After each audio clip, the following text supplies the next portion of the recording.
Hello all, நான் Vigneshwar, faculty at impact IS academy. ரீசெண்டாக ஒரு நியூஸ் ஆர்டிக்கல் படித்தேன். அதில் என்ன சொல்லியிருந்தாங்கன்னா, நித்தி ஆயோகும் கோஆப்ரேட்டிவ் ஃபெடரலிசமும் ஒழுங்காக இப்போ நடந்துகிட்டு இருக்கா.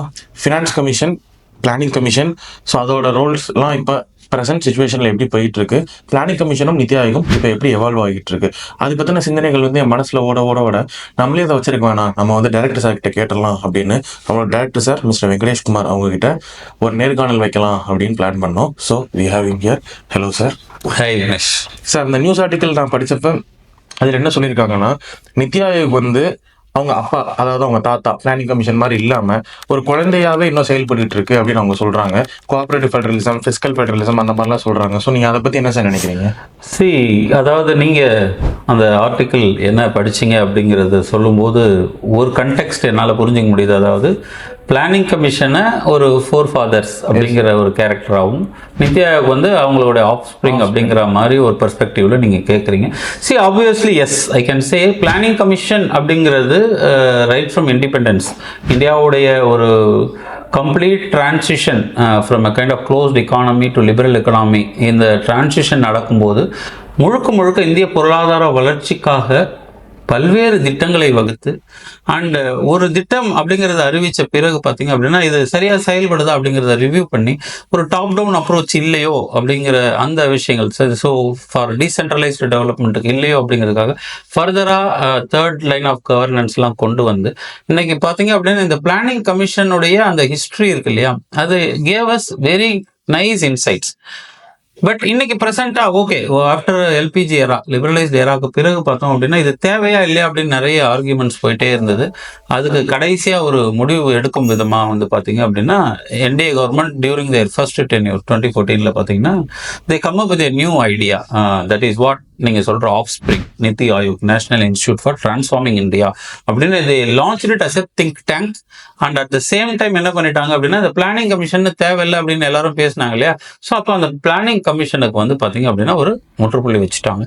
ஸோ அப்படி உருவானது தான் இந்த பிளானிங் கமிஷன்லேருந்து transition towards Niti Aayog. But இந்த ப்ரெசன்ட் கிரைசிஸ் அது இப்போ நித்தி ஆயோக் ஒரு ஐடென்டிட்டி கிரைசிஸ் இருக்கா அப்படிங்கிறது தான் இப்போ எல்லாரும் கேட்குற கேள்வி. ஸோ அதில் உங்களுடைய தாட் ப்ராசஸில் என்ன உங்களுக்கு கொஸ்டின் வந்ததுன்னு சொல்லுங்க. I can still give an explanation. என்னோட தாட் ப்ராசஸில் வந்த கொஸ்டின் ஃபர்ஸ்ட்டு இந்த வீடியோ பார்த்துட்டு இருக்க யூபிஎஸ்சி ஆஸ்பிரண்ட்ஸ் அவங்களுக்கு பேசிக்காக ப்ரீவியஸ் இயர் கொஸ்டின்ஸில் நித்தி ஆயோக் பற்றி கேட்டிருக்காங்களா கேட்கலையா, அப்படி கேட்டிருந்தா ப்ரிலிம்ஸ் கொஸ்டின்ஸ் என்னது, மெயின்ஸ் கொஸ்டின் என்னது, அதை நான் கோத்ரூ பண்ணப்ப பிளானிங் கமிஷன் அதாவது அவங்க ஃபோர் ஃபாதர்ஸ் பற்றியும் கொஸ்டின் கேட்டிருக்காங்க, நித்தி ஆயோக் அவங்களோட பிரசன்ட் ஆப்ஷன்ஸ் பற்றியும் கொஸ்டின் கேட்டிருக்காங்க. இன்னொன்று பொதுமக்களுக்கு இப்போ ஃபார் எக்ஸாம்பிள் ஒரு 10 ஸ்டேட்டில் இருக்கிற சீஃப் மினிஸ்டர்ஸ் நாங்கள் நித்தி ஆயோகோட கூட்டத்தை புறக்கணிக்க போகிறோம் அப்படின்னு சொல்லியிருக்காங்க. அப்படிங்கிறப்ப பொதுமக்களுக்கு நியூஸை பார்க்குறப்ப நித்தி ஆயோக்னு ஒரு ஹிந்தி வேர்ட் மாதிரி இருக்கு, ஒரு சமஸ்கிருத வேர்ட் மாதிரி இருக்கு, நம்ம அதை புரிஞ்சுக்கலாமா என்னன்னு யோசிச்சுக்கிட்டு இருக்கப்ப நம்ம இதை ஒரு காணொலியா போட்டோம் அப்படின்னா மக்களுக்கும் சரி ஆஸ்பிரண்ட்ஸுக்கும் சரி ஒரு புரிதலா இருக்கும். ஸோ நான் இப்போ ஃபர்ஸ்ட் கேள்வியை நான் கேட்குறேன், ஃபிஸ்கல் ஃபெடரலிசம்னா என்ன சார், கோஆபரேட்டிவ் ஃபெடரலிசம்னா என்ன சார்?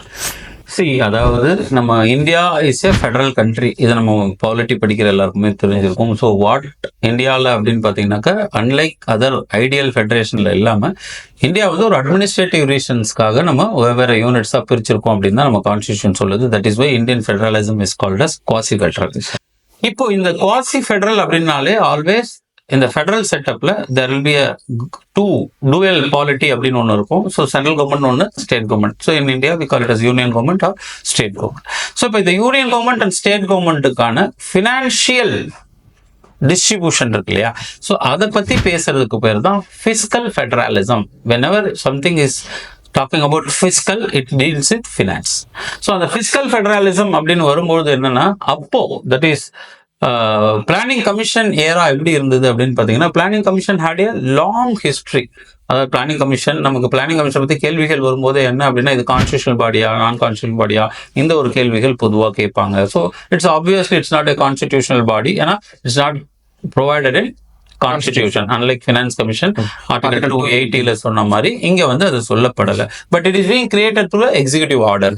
ஸோ அப்படி எக்ஸிகியூட்டிவ் ஆர்டர்ல பண்ணப்பட்ட ஒரு ஆர்கனைசேஷன் பார்த்தீங்கன்னா it had the power to allocate the resources. இப்போ இங்கே தான் அந்த க்ரக்ஸ் என்னன்னா அந்த ரிசோர்ஸ் அலோகேஷன் யாருக்கு எவ்வளோ கொடுக்கணும், எந்த ப்ராஜெக்ட்டுக்கு எவ்வளோ அலோகேட் பண்ணலாம், ஸோ என்ன ப்ரையாரிட்டி, எந்த ஸ்டேட்டுக்கு கொடுக்கணும், ஸோ இந்த மாதிரி எல்லா விஷயங்களையும் பார்த்தீங்க அப்படின்னா பிளானிங் கமிஷன் முன்னே வந்து டிராஃப்ட் பிளானை ரெடி பண்ணாங்க. பட் அந்த டிராஃப்ட் பிளானை ரெடி பண்ணதோடு அவங்க முடிகிறதில்ல. So they had the advantage of national development council. அப்போ இந்த என்டிசி என்ன பண்ணும் அப்படின்னா, ஒவ்வொரு முறையும் 5 ஆண்டு திட்டங்களுடைய முன்வரைவு வந்த பிறகு அனைத்து மாநில முதல்வர்கள் NDC, that is why it is called super cabinet அப்படின்னு சொல்லப்பட்டது. ஸோ இந்த அனைத்து மாநில முதல்வர்களும் உட்காந்து தங்களோட ப்ரையாரிட்டிஸ் என்ன, எங்களுக்கு என்ன வேணும், எது மிஸ் ஆயிருக்கு, இந்த மாதிரி they had a very nice cooperative atmosphere.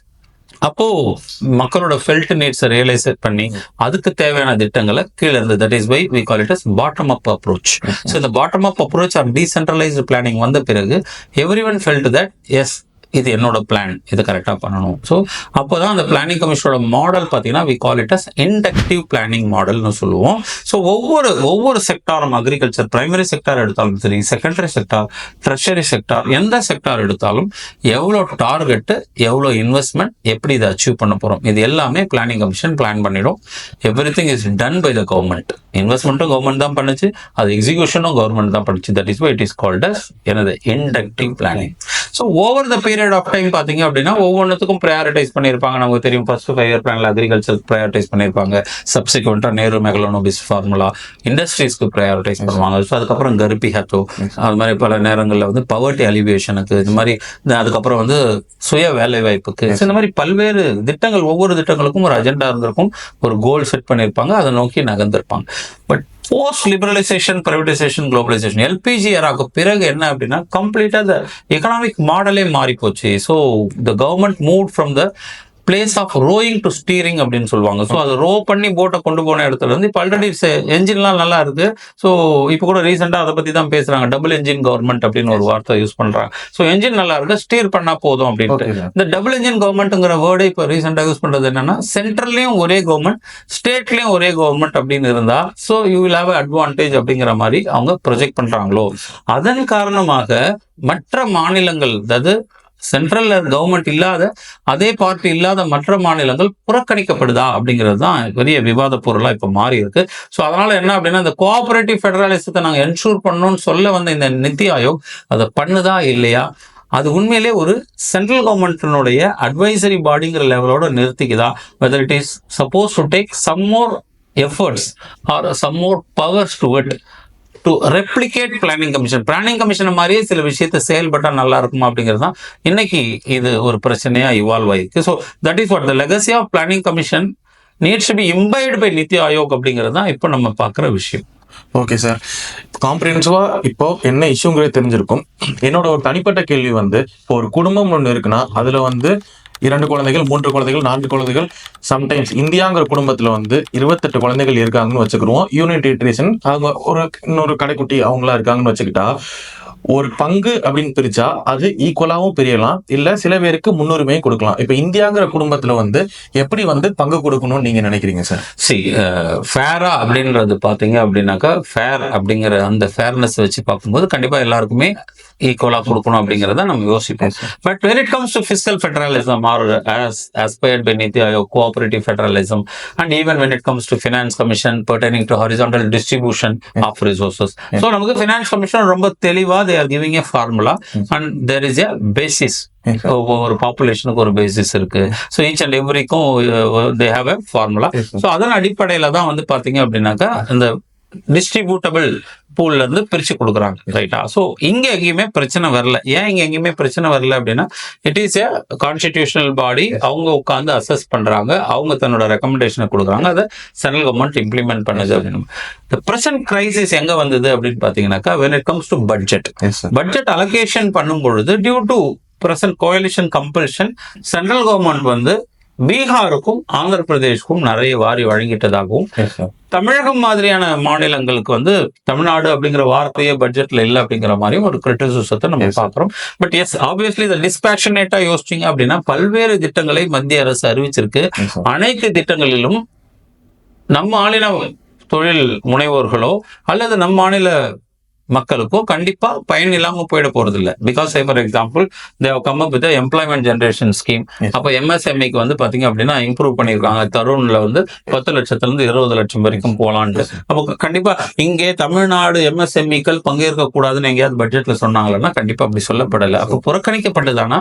நம்மளுடைய நிதியமைச்சர் சொல்ற மாதிரி பாத்தீங்க அப்படின்னா எல்லா ஸ்டேட் பேரையும் சொல்லி நாங்க அலோகேஷன் பத்தி பேசணும்னு அவசியம் இல்லை அப்படிங்கறத நம்ம எடுத்துக்கலாம். அதே நேரத்துல ஒருத்தருக்கு மட்டும் நிறைய கொடுக்கறது, ஒருத்தருக்கு மட்டும் வந்து கொடுக்காம போறது, criticism called as double engine government அப்படின்னு வரும் பொழுது அப்படி புறக்கணிக்கிற எண்ணம் மத்திய அரசுக்கு இருக்குமே ஆனால் அது தவறு. ஸோ அந்த விஷயம் தான் நம்ம இங்க பாக்குறோம். ஸோ அப்ப இந்த நித்தி ஆயோகோட ரோல் இங்க ஏன் வருது அப்படின்னு பாத்தீங்கன்னா, ஆஃப்டர் திஸ் பட்ஜெட் பிரசன்டேஷன் நம்ம பிரைம் மினிஸ்டர் சேர் பண்ற அந்த நிதி ஆயோகோட கவர்னிங் கவுன்சில் மீட்டிங்க்கு அவங்க கால் பண்ணும்போது என்ன அப்படின்னா, ஆல்ரெடி எங்களை வந்து பட்ஜெட்லயே புறக்கணிச்சிட்டீங்க, அதனால நாங்கெல்லாம் வரல அப்படின்னு கிட்டத்தட்ட 7 மாநில முதல்வர்கள் பங்கேற்கல அப்படிங்கறத அறிவிச்சிட்டாங்க. அண்ட் யூனியன் டெரிட்டரிஸ் இதனுடைய ஹெட்ஸ் வந்து போல தாண்டி போனவங்க அப்படின்னு பாத்தீங்க அப்படின்னா, வெஸ்ட் பெங்காலோட சீஃப் மினிஸ்டர் மம்தா பானர்ஜி அவர்கள் போனாங்க.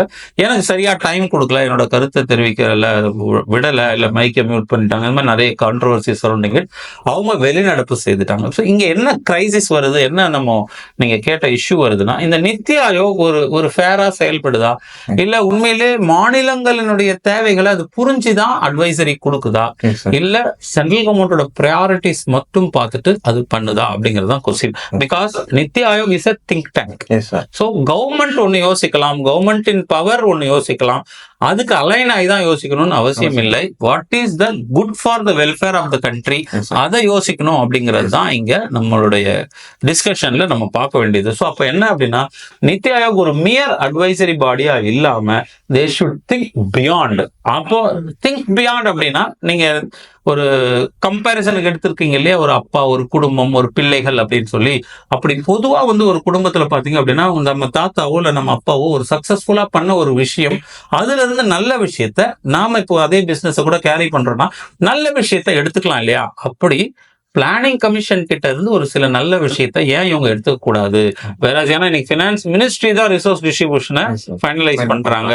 அப்ப அவங்க ஒரு பார்ட்டிசான் கிரவுண்ட்ஸ்ல பண்றாங்களான்ற பல்வேறு கேள்விகள் எழும்பொழுது, இல்ல நித்தி ஆயோக் இந்த பேராமீட்டர்ஸ் வச்சுதான் டிசைட் பண்ணி சொல்றாங்க அப்படின்னா கண்டிப்பா நித்தி ஆயோகுக்கும் ஒரு எலிவேட்டட் ஒரு ஸ்டேட்டஸ் கிடைக்கும். ஸோ ஒரு மியூட் ஸ்பெக்டேட்டரா இல்லாம, சே ஃபார் எக்ஸாம்பிள் ஒரு ரஜினி முருகன் படத்துல வந்து பாத்தீங்கன்னா பஞ்சாயத்து உட்காருவாங்க இல்லையா, அந்த பஞ்சாயத்துல பாத்தீங்கன்னா வாயில கை வச்சுட்டு இருப்பாங்க, பேசுங்கடா அப்படின்னு சொல்லுவாங்க. அந்த மாதிரி இப்ப பார்க்கப்படுது என்னன்னா, ஏன்டா வாயை திறக்காம இருக்கீங்க, இப்பயாவது பேசுங்கடா அப்படின்னு நித்தி ஆயோக பார்த்து எல்லாரும் கேட்கிற மாதிரி இருக்கு.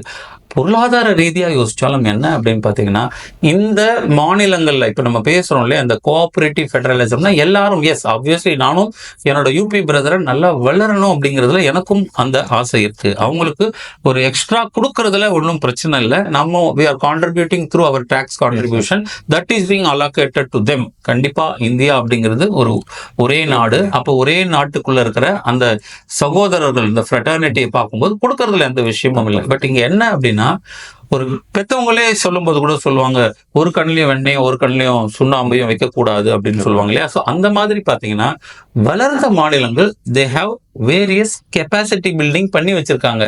ஆல்மோஸ்ட் இது உங்க கையில பிளாட்டர்ல இருக்கிற மாதிரி நீங்க எடுத்து அப்படியே யூஸ் பண்ணலாம், சர்வ் பண்ணலாம். அப்படி இருக்கிறவங்களை நீங்க நெக்லெக்ட் பண்ணி, say for example one more article நான் படிக்கும்போது பார்த்தேன். ஸோ இந்த mass rapid transit system like CMRL அந்த மாதிரியான நல்ல நல்ல ப்ராஜெக்ட்ஸ்க்கு வந்து பாத்தீங்க அப்படின்னா they had to give their consent. அப்படி கொடுக்காதனால என்ன அப்படின்னா, இந்த மாநிலங்கள் ஆல்ரெடி ஒரு ஹியூமன் ரிசோர்ஸ் பொட்டன்ஷியல் ஆகட்டும், ஒரு ஃபாரின் டைரக்ட் இன்வெஸ்ட்மெண்ட் அட்ராக்ட் பண்றதுல ஆகட்டும், ஈஸ் ஆஃப் டூயிங் பிசினஸ்ல ஆகட்டும், இதுல எல்லாம் ஆல்ரெடி ஒரு நல்ல மெச்சூரிட்டி லெவல்ல இருக்கிறதுனால இங்க நீங்க ரிட்டர்ன் ஆஃப் இன்வெஸ்ட்மெண்ட்னு யோசிச்சீங்கன்னா, நாட்டினுடைய வளர்ச்சின்னு யோசிச்சீங்கன்னா, இங்க ₹1 போட்டீங்கன்னா அது ₹10 ஆக வாய்ப்பு இருக்கு. இப்ப நீங்க அவங்களோட அடிப்படை கட்டமைப்பை ஏற்படுத்துவதற்காக அங்க இன்வெஸ்ட் பண்ணும்போது இன்னும் 20-30 வருஷங்கள் அவங்க பின்னோக்கி இருக்காங்கன்னா, அங்க நீங்க செலவு பண்ணும்போது நம்மளோட வளர்ச்சி கொஞ்சம் குறைய வாய்ப்பு இருக்கு. அப்ப ரேஷனாலிட்டி அப்படின்னு யோசிக்கும் போது நம்மளுடைய நித்தி ஆயோக் எங்க காசு அதிகமா போட்டா வளர்ச்சிக்கு பயன்படும், இந்தியா ஆஸ் எ ஹோல் வளர்ந்ததுன்னா ஷேரிங் அப்படிங்கிறது ஈஸியா இருக்கும். Increase the size of the pie அப்படின்னு சொல்லுவாங்க. அந்த மாதிரி increase the size of the பைய பெருசாக்கி அதை பிரிச்சு கொடுக்கலாம் அப்படின்னு சொல்லி பப்ளிக் அட்மினிஸ்ட்ரேஷன்ல ஒரு எஸ் சார். தியரி இருக்கும் டெய்லர்ல. Yes, sir. So, அந்த மாதிரி நம்ம பிரிச்சு கொடுத்தோம்னா அவங்களுக்கும் கண்டிப்பா ஒரு பங்கு போய் சேரும். அவங்க எதிர்காலத்திலையும் அவங்களோட ஹியூமன் ரிசோர்ஸ் பொட்டன்ஷியலும் நம்ம டெவலப் பண்ணலாம். அதே நேரத்துல the developed states will not get a raw deal.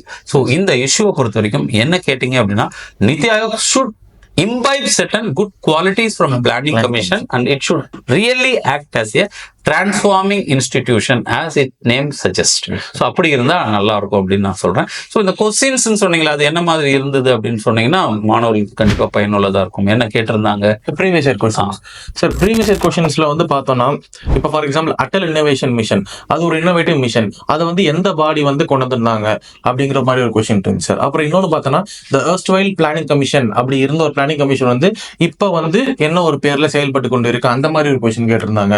அதே மாதிரி மெயின்ஸ்ல பாத்தீங்கன்னா பிளானிங் கமிஷன் செஞ்சுக்கிட்டு இருந்த அந்த வேலையை வந்து இப்ப நித்தி ஆயோக் எந்த அளவுக்கு எடுத்து பண்றாங்க, அதோட ஃபீச்சர்ஸ் எப்படி இருக்கு, அதோட டெவலப்மெண்ட் மாடல்ஸ் எப்படி இருக்கு, இப்படிங்கிற மாதிரிலாம் கேட்டிருந்தாங்க. இதுக்கு ஸ்டூடெண்ட்ஸ் வந்து என்ன மாதிரி ஃபர்ஸ்ட் பிரைன் ஸ்டார்மிங் பண்ணலாம், மெயின்ஸா இருந்தா, ப்ரிலிம்ஸா இருந்தா என்னென்ன டாபிக்ஸை வந்து மல்டி டாஸ்கிங் பண்ணி ஸ்விட்ச் பண்ணி ஒரு ஆன்சருக்கு ஃபைனலைஸா வரலாம் அப்படிங்கறத நீங்க சொன்னீங்கன்னா நல்லா இருக்கும். அதுதான் இப்போ ரொம்ப சிலபஸ்ல ரொம்ப முக்கியமான ஏரியா பிளானிங். பிகாஸ் நாட்டோடைய டெவலப்மெண்ட்டோட அசோசியேட் ஆன ஒரு விஷயம். ஸோ அதனுடைய ஒரு ஆஃப் ஸ்பிரிங் தான் நம்ம நித்தி ஆயோக்னு சொன்ன மாதிரி. இப்போ say for example you asked about competitive ஃபெடரலிசம்னு ஒரு வார்த்தை பயன்படுத்துறாங்க. இந்த காம்படிட்டிவ் ஃபெடரலிசத்தை எந்த மாதிரி பாக்குறாங்க எல்லாரும் அப்படின்னு பாத்தீங்கன்னா, தீஸ் நித்தி ஆயோகுடைய various indicators are being published. So நம்ம வந்து ஹியூமன் டெவலப்மெண்ட் இண்டெக்ஸ் வரும்போது நேஷனல்ல ஸ்டேட் லெவல்ல ரிப்போர்ட் பண்றாங்க. ஸோ ஒவ்வொரு ஸ்டேட்டோட கோல்ஸ் அப்படின்னு சொல்லி வச்சு அந்தந்த ஸ்டேட்டினுடைய ஸ்டேட்டஸ் என்ன ரேங்க் அப்படின்னு சொல்லி எல்லா ஹெல்த் இண்டிகேட்டர்ஸ்ல இருந்து எல்லாத்துலயுமே பண்றாங்க. அப்போ ஆட்டோமேட்டிக்கா எல்லா ஸ்டேட்டுக்கும் என்ன வந்துருது அப்படின்னா, ஒருத்தரோட ஒருத்தர் கம்பீட் பண்ணணும். So rather than cooperative federalism it is emerging as a competitive federalism. அப்போ அங்க போற ஒரு எஃப்டிஐ நம்ம அட்ராக்ட் பண்ணி வாங்கிடலாமா வித்தின் த கண்ட்ரி. அப்போ இந்த மாதிரி இல்லாம இன்னும் ஒரு இனோவேட்டிவா நம்ம எல்லாருக்கும் எல்லாமும் கிடைக்கணும். அதே நேரத்துல ஒரு கோஆபரேட்டிவ் எண்டவரா இது இருந்தா இன்னும் நல்லா இருக்கும். ஸோ அதுக்கு அசிஸ்ட் பண்ற ஒரு இன்ஸ்டிடியூஷனா நித்தி ஆயோக் இருந்தா இன்னும் நல்லா இருக்கும் அப்படிங்கிறது தான். ஸோ எக்ஸாம் பாயிண்ட் ஆஃப் வியூல படிக்கும் போது நீங்க இந்த எல்லா டைமென்ஷனையும் கவர் பண்ண வேண்டியிருக்கும். என்ன plus, what are the advantage of planning commission, அது என்ன டிஸ்அட்வான்டேஜ் இட் ஹேட். இப்ப நித்தி ஆயோக் வந்த பிறகு பாத்தீங்க அப்படின்னா, yes various mission mode projects are being launched. So அவங்களுக்கு வந்து பாத்தீங்க அப்படின்னா அட்வைஸ் பண்றது மட்டும் தான் ரோல் அப்படிங்கறதுனால தே வேர் திங்கிங் இனோவேட்டிவ்லி. ஸோ அங்க வந்து அட்மினிஸ்டர் பண்றதோ இல்ல வந்து டிஸ்ட்ரிபியூட் பண்றதோ இந்த வேலைகள்லாம் அவங்களுக்கு இல்லை அப்படின்னும் போது அது இன்னும் எஃபெக்டிவாகவும் இன்னும் வந்து ஒரு எஃபிஷியன்டாகவும் செயல்பட்டா நல்லா இருக்கும். நம்ம கன்க்ளூட் பண்ணோம்னா நம்மளோட answer script will be good. So this is what I feel. இந்த இஷ்யூ இந்த டாபிக்ல நம்ம ஒரு 360 டிகிரி கவர் பண்ணி பார்க்கணும் அப்படின்னா இந்த ஏரியாவில் நீங்க டச் பண்ணி ப்ரிப்பேர் பண்ணீங்கன்னா கண்டிப்பா ஒரு நல்ல ஒரு ஆன்சர் நம்ம கொடுத்துடலாம் sir. So I hope the viewers got the complete comprehensive idea about NITI Aayog, அதோட forefather planning commission. So what is the issue now, why the 10 states and some union territories புறக்கணிச்சுட்டு போனாங்க அப்படிங்கிறதுக்கு ஒரு ஐடியா கிடைச்சிருச்சு. இன்னொன்று, கோஆபரேட்டிவ் ஃபெடரலிசம்னா என்ன, காம்பரேட்டிவ் ஃபெடரலிசம்னா என்ன, குடும்பம் ஒத்துமையா வாழ்றதுக்கும் தொட்டிலை ஆட்டி விட்டு பிள்ளைங்க கிள்றதுக்கும் வித்தியாசம் இருக்குங்கிறதா சார் வந்து இவ்வளவு நேரம் சொன்னாங்க. ஸோ வந்து நித்தி ஆயோக் வந்து பிள்ளையை கிள்ளி விட்டு தொட்டில் ஆட்டாம எந்த தொட்டில் அழுகுதோ அவங்களுக்கு சாப்பாடு கொடுக்கலாம், ஆனா எக்ஸஸா கொடுத்தா அது குழந்தைக்கு ஆபத்து, மற்ற குழந்தைக்கு சாப்பாடு இல்லாமே போகலாம் அப்படிங்கறது சார் இன்னொரு தடவை மென்ஷன் பண்ணியிருந்தாங்க. ஸோ நித்தி ஆயோக் இது எல்லாத்தையுமே பேலன்ஸ் பண்ணி பண்ணணும். ஒரு ஐடியாவோ ஒரு இதுவோ கேட்கிறப்ப துப்பாக்கி வேலை செய்யல பார்த்திபன் சொல்லாம அதுக்கு ஏற்ற மாதிரி ஒரு இன்புட் கொடுத்தா பெட்டரா இருக்குங்கிறது இந்த டாபிக்கோட கன்க்ளூஷனா இருக்கலாம். ஸோ இந்த வீடியோல நம்ம நித்தி ஆயோக் பத்தி பார்த்தோம். அண்ணாச்சி இதோட நிப்பாட்டிடாதீங்க, இன்னும் உலக நடப்புகள் நிறைய எக்ஸ்பிளைன் பண்ணுங்கன்னு சொல்றது எங்களுக்கு கேட்குது. அப்படி என்னென்ன வேணுங்கிறத நீங்க கமெண்ட் செக்ஷன்ல சொன்னீங்கன்னா நாங்க அதெல்லாம் வாசிச்சு எது தேவையானது, எது இப்போ நடந்துகிட்டு இருக்குது, மக்களுக்கு புரிய வேண்டியது அப்படின்னு எடுத்து நாங்க ஃபில்டர் அவுட் பண்ணி எக்ஸ்பிளைன் பண்ணுவோம். இப்போ குறிப்பா நடந்துகிட்டு இருக்க பார்த்தோம்னா இஸ்ரேல் வார், காசா, ஹமாஸ், இதெல்லாம் என்ன, எங்க இருக்கு, என்ன பிரச்சனை, அவங்க நம்மளோட மூதாதையர்கள் இருந்த காலத்துல இருந்து ஆரம்பிச்ச பிரச்சனை இப்போ வரைக்கும் போய்கிட்டு இருக்கா, ஹிட்லர் இதில் எப்படி சம்மந்தப்பட்டிருக்காரு, ஜெர்மன் இதில் எப்படி சம்மந்தப்பட்டிருக்கு அப்படிங்கிறத அப்கமிங் வீடியோவில் நான் சார் கிட்ட கேட்பேன். சார் எப்பயும் போல உங்களுக்கு எக்ஸ்பிளைன் பண்ணுவாங்க. So till then we will take a break. Thank you viewers. Thank you.